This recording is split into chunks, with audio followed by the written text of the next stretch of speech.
All we kept thinking about for the whole process was what you said to me in our first meeting, which was we just want to write the greatest love song.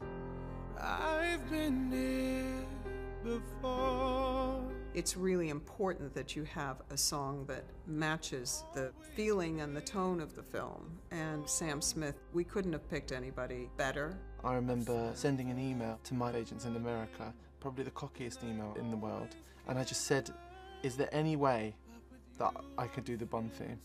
The next thing I know, I was asked to go to Pinewood Studios and meet with Barbara and Sam. Unprepared for this. He really took it very seriously. He got really into reading the script and talking to Sam, having many meetings with him. I think it will go down as being one of the greatest Bond songs in history. What's amazing about a Bond song as good as yours is that it can actually help storytelling as well. And what's lovely about when you get a song early that you love, it starts talking back to the movie as well. For me, the most timeless thing you can do outside of making your own records, in terms of film or anything, is Bond. It's the most timeless, classiest thing to me there is to do. So to be in a shortlist of something like that is unreal, but to do it, it just hasn't sunk in. 'Cause the writing's on the wall.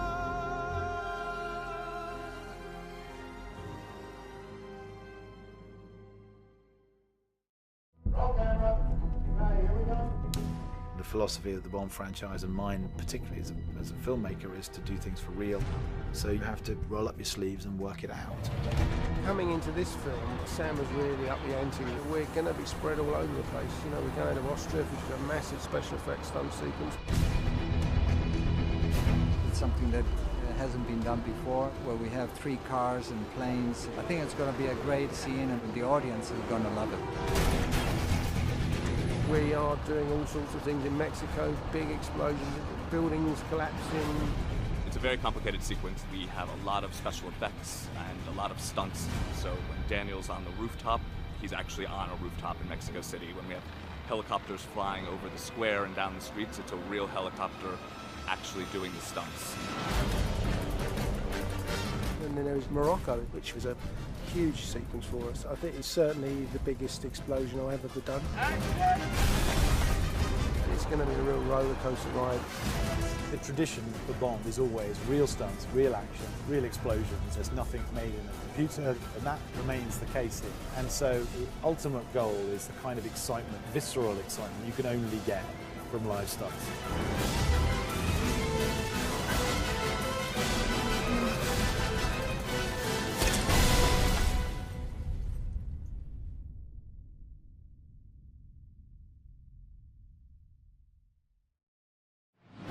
She's a doctor. She's intelligent and very sensitive and human character. She's an Italian widow with secrets. Her mafioso husband is killed, and she risks the same thing happening to her. The inspector, the 2 women who he hooks up with, both have great mystery. They both have depths, and for that you need fantastic actresses.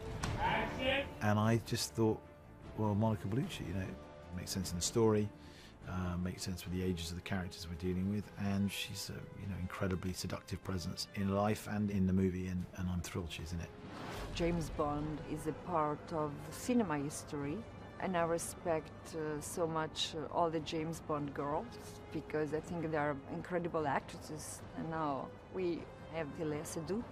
She's very beautiful and very talented, and she's a great James Bond girl. Madeleine, who's the character that Léa Seydoux's playing, needed to be soulful, feisty, and complicated. And I think it's a pivotal relationship. So it probably couldn't have been a total newcomer, needed someone with a certain amount of life experience, maturity. And she's the sort of whole package, really. I feel very lucky. I think I'm just working with amazing actors, amazing director, and it's been a great adventure.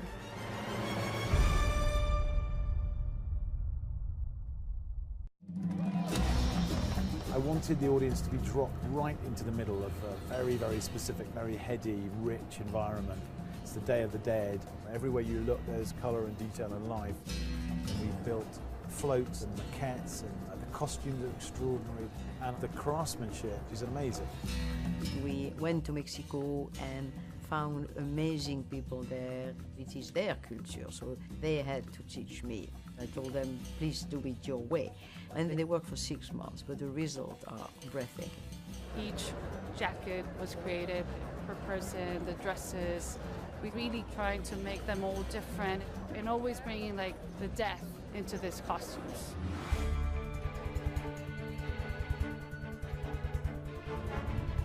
We have 1,500 extras, which is quite unique now to do that in costume. With CGI these days, you do no more than 5 or 6. So the trick is to do that fast, and there's a minimum amount of time to get anybody ready. We did it this morning in 75 minutes for 1,500. That's 20 a minute. I mean, that's some going. I think the sheer number is quite daunting. It's a hell of a lot to get out. But the creative freedom in this has been amazing, fantastic, because who wouldn't want to do Day of the Dead? So to have it captured in a Bond film in an iconic opening scene is fantastic. Everyone has been really helpful. The whole community has been amazing, and very honored to have the opening of James Bond film in Mexico, so we're really excited to see the results. I couldn't be happier. It's the most incredible setup here. And the quality of work is amazing. It's going to be the most visually exciting opening to a Bond, I think, ever.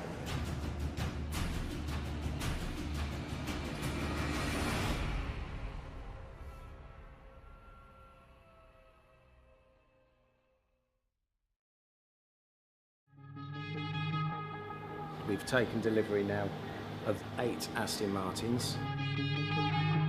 These are bespoke, these have been specially built for this film. We've got our hero Aston Martins, which are just pristine, show their beauty. And then we've got stunt Aston Martins, which are fully roll caged up. So stunt drivers have been putting them through their paces.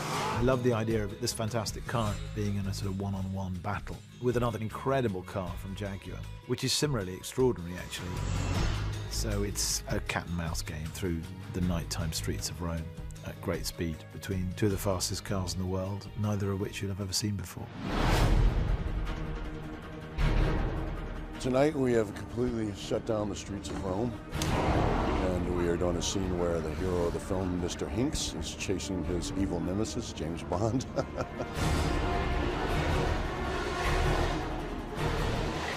We have the Aston, which is obviously classic design, smooth, fast car.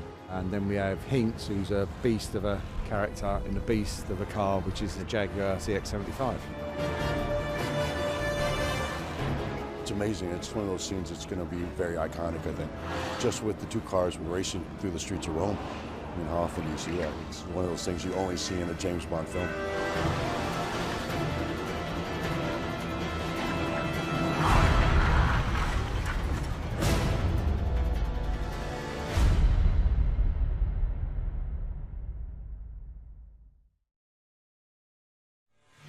The reasons I'm doing the second Bond movie are the reasons I would do any movie, really, which is all to do with the story.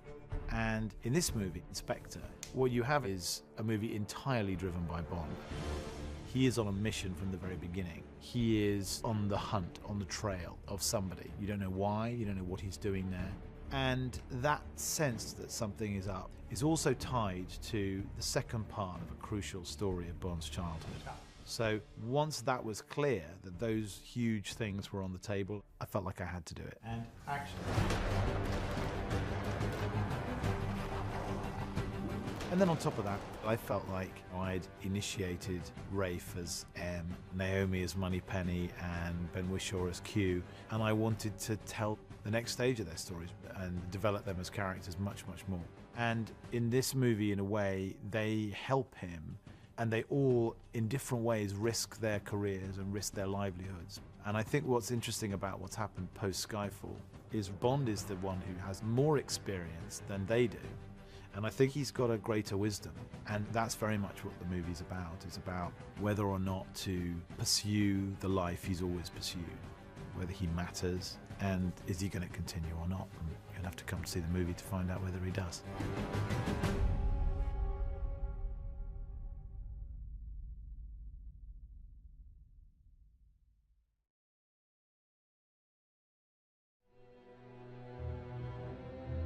We are in Austria, in the mountains, in a beautiful place called Solden.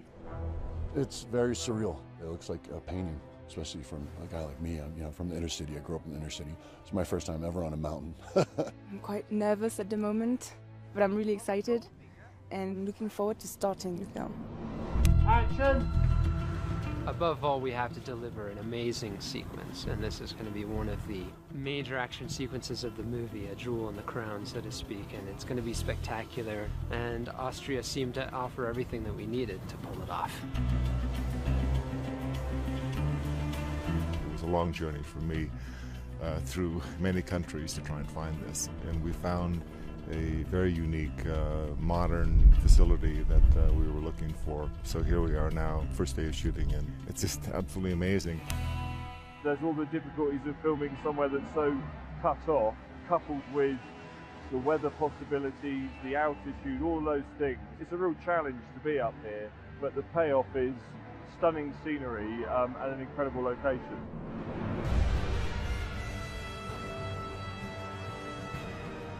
The thing that Sam and I talked about was how we're going to top Skyfall, so it's going to be Spectre. And so far, it's a good start. I think we're going to continue the history of the Bond films and making things that are exciting for the audiences to look at. And what could be more exciting than to be on top of the world?